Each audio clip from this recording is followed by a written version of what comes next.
Well, first and foremost, thank you for having me here, and thank you for you all coming out here tonight.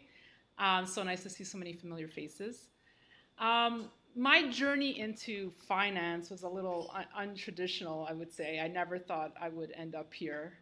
I thought I would be, covering politics.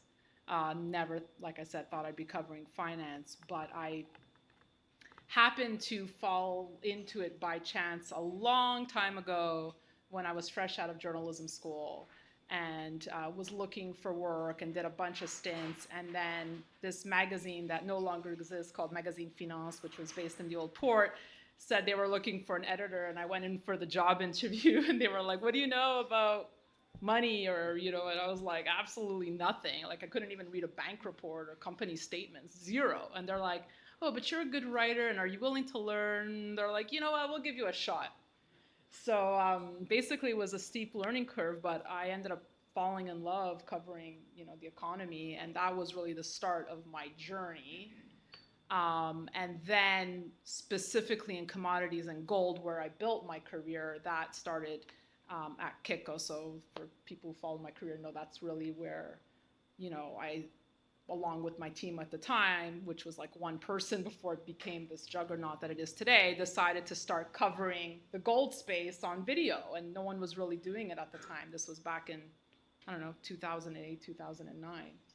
And I guess because I was one of the first in the space covering it, I was able to make a name for myself. And that's kind of the path that I've stayed on and have continued to be on, and now cover commodities, gold, monetary policy full time.